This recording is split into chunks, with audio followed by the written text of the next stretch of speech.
Baik, terima kasih Bapak Ibu yang kami hormati. Pak Ketua. Berkenaan dengan hal-hal yang telah kita sepakati Interupsi di Pak dalam Ketua. rapat Pak paripurna Ketua, ini. interupsi. Bentar, Pak Beni. Ini Pak.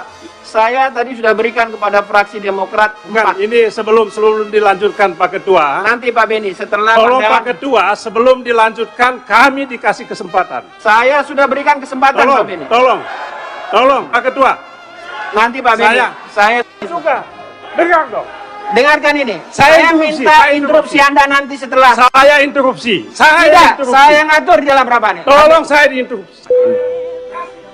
Baik, Bapak Ibu sekalian. Tolong, Pak Ketua. Pak Ketua. Interupsi akan kita terima setelah pandangan dari pemerintah. Pak Ketua. Menyampaikan pandangan. Nanti setelah pemerintah baru. Kalau demikian maka kami fraksi Demokrat menyatakan walk out dan tidak bertanggung jawab.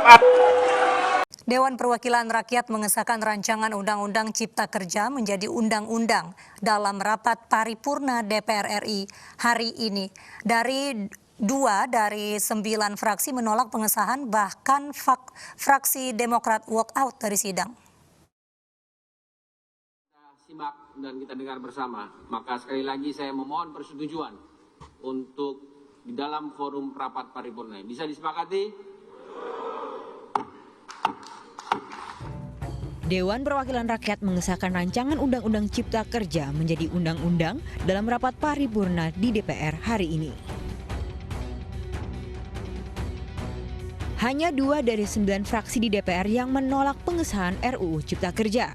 Mereka adalah fraksi Demokrat dan PKS. Sementara 7 fraksi lainnya menyetujui adalah PDIP, Gerindra, Golkar, PKB, Nasdem, P3, dan PAN. Setiap fraksi pun diberikan kesempatan untuk menyampaikan pendapat selama 5 menit sebelum undang-undang disahkan dalam sidang paripurna.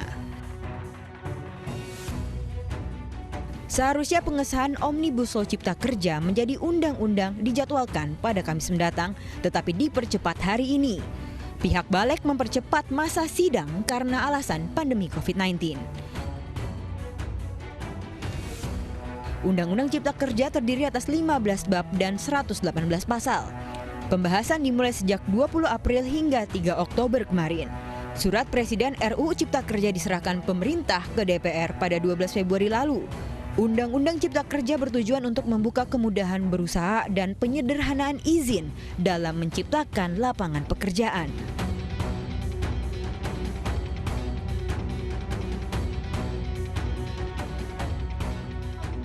Pimpinan. Rakyat di luar bertanya-tanya, kawan-kawan semua di ruangan ini. Jangan sampai ruangan ini menjadi... Pak Iwan, saya minta substansinya apa? Sebelum pengesahan RUU Cipta Kerja, interupsi terjadi di tengah sidang. Fraksi Demokrat berkali-kali interupsi saat pimpinan sidang akan memberikan waktu kepada pemerintah. Mulai dari Irwan, fraksi Demokrat daerah pemilihan Kalimantan Timur. Lalu Didi Samsudin, fraksi Demokrat dari daerah pemilihan Jabar 10. Kami meminta di voting saja. Ini bukan masalah menang dan kalah. Ya, Pak Didi, cukup. Tetapi Anda tidak usah mengajari kami. saya tidak mengajari saudara pimpinan. Dan puncaknya saat Beni Harman dari daerah pemilihan NTT menginterupsi. Fraksi Demokrat menolak pengesahan RUU Cipta Kerja karena sejumlah pasal dinilai mengakomodir kepentingan pengusaha dibandingkan pekerja. Sebelum pemerintah dikasih Tidak, kesempatan. saya mengatur kami posisi. dulu. Tidak, Kami dulu. Kami persilakan Kami kepada dulu. pemerintah. Tolong Pak Ketua, Pak Beni, baca pasal ini. Baca ini. saya baca. Pak Baca Beni ini. kan saya dikeluarkan dari ruang Pak paripurna. Ketua. Kalau Anda tidak mengikuti aturan mekanisme. Juga. Dengar dong. Saya Tidak, interupsi. saya ngatur di dalam rapat. Tolong saya diinterupsi. Akhirnya fraksi Demokrat pun memutuskan walkout dari sidang saat Menteri Perekonomian Erlangga Hartarto hendak menyampaikan pandangan pemerintah.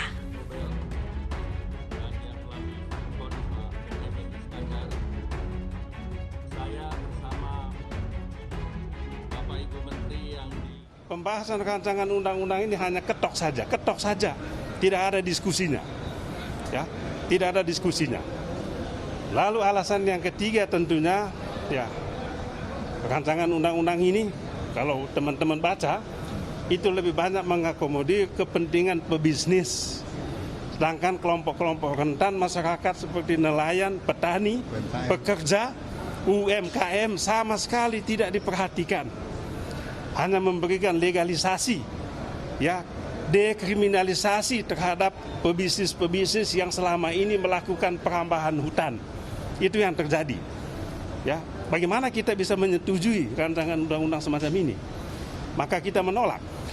Isu tenaga kerja juga kita minta supaya dikeluarkan dari rancangan undang-undang ini. Mengapa? Hak-hak pekerja sama sekali tidak diperhatikan. Yang paling nyata itu adalah ketentuan tentang pesangon.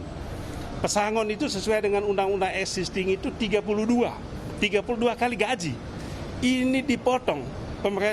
Pengusaha hanya tanggung jawab 16 kali. Lalu pemerintah dikasih tanggung jawab 9 kali. Tapi itu pun mekanismenya asuransi. Coba bayangkan, melalui asuransi jaminan kehilangan pekerjaan. Duit dari mana pemerintah bayar itu? Situasi ekonomi sulit begini. Ini yang kita dari awal tentang ini. Jangan dong. Jangan manfaatkan COVID ini. Jangan atas nama COVID ini, pengusaha-pengusaha ini, pebisnis-pebisnis ini memanfaatkan kondisi, kemudian memaksa presiden untuk mengesahkan rancangan undang-undang yang menguntungkan mereka. Setelah ini nanti akan ada PHK habis-habisan. Dan kalau PHK maka dengan undang-undang ini nanti pesangon akan dibayar jauh lebih murah.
Bapak Ibu anggota DPR yang terhormat, sewaktu pemilu, Bapak Ibu meminta simpati dan suara rakyat. Lalu, ketika sudah jadi, kenapa seolah palingkan wajah dari rakyat? Sewaktu pemilu, Bapak Ibu banyak janjikan hal baik untuk rakyat. Lalu ketika sudah terpilih, kenapa sering hadiahkan undang-undang yang banyak ditolak oleh rakyat? Tak sampaikah ke telinga Bapak Ibu? Bagaimana suara-suara putus asa dari rakyat yang terpaksa harus sering turun ke jalan untuk menggugat? DPR adalah Dewan Perwakilan Rakyat. Jangan sampai berubah menjadi Dewan Penyusah Rakyat. DPR kuat bersama rakyat.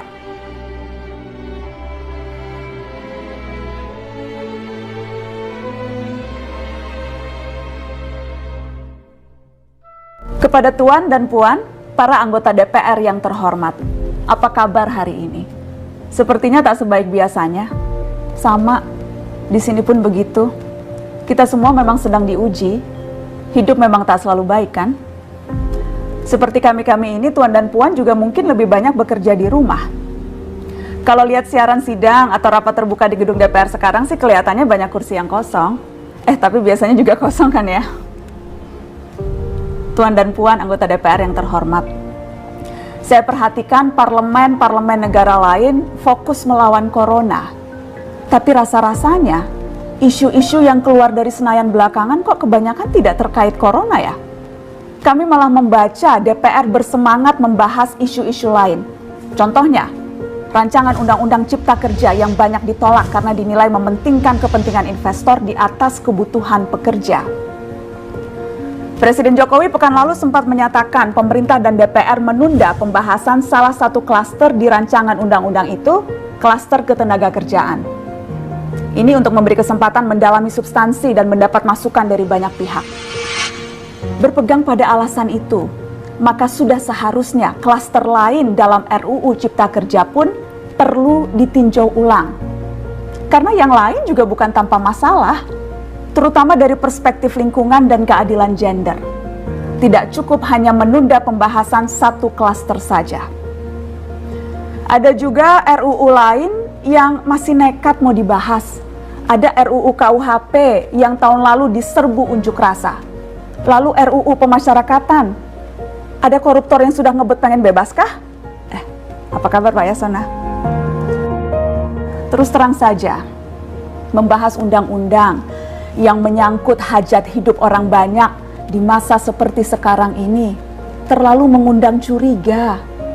Gara-gara pandemi yang pada jatuh cinta saja berani menunda nikah loh. Ini kok DPR buru-buru banget kayak lagi kejar setoran? Tidak ada undang-undang yang tidak penting, semua penting. Justru karena undang-undang itu penting, aneh jika pembahasannya diseriusi di waktu seperti sekarang, saat dimana perhatian dan konsentrasi kita sedang terkuras bertahan hidup di tengah wabah. Produk hukumnya pun berpotensi cacat bila tidak memenuhi ketentuan, dan rasanya belum ada aturan pembahasan RUU secara virtual.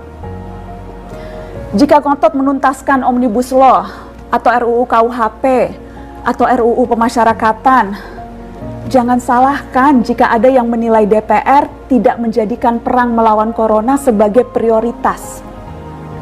Saya percaya setiap tindakan dan keputusan di masa krisis mencerminkan skala prioritas.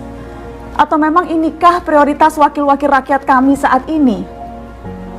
Bikin ribut juga jelas tak seharusnya jadi prioritas. Tuan dan puan yang terhormat, niat baik pun perlu proses yang baik. Proses yang semrawut hanya akan disusul polemik. Sementara sekarang kita sedang banyak-banyaknya menaruh harapan kepada negara. Tindak tanduk DPR salah benarnya akan selalu dilihat. Makanya sempat ramai juga warganet mengkritik Satgas COVID-19 DPR RI yang berfoto mengenakan APD saat hendak berkunjung ke rumah sakit darurat Wisma Atlet menyerahkan sumbangan DPR. Ini dinilai melukai hati masyarakat. Tenaga medis kita saja bertaruh nyawa benar karena kekurangan APD. Tidak ada yang meragukan jumlah sumbangan DPR. Kami yakin pasti banyak, namanya juga DPR, beli ribuan rapid test saja mampu, ngeborong jamu apalagi. Tapi ini soal rasa dan empati. Kecuali ya, kalau yang dipakai anggota DPR itu APD yang lain, alat pelindung dewan. Salam hormat dari kami yang kalian wakili.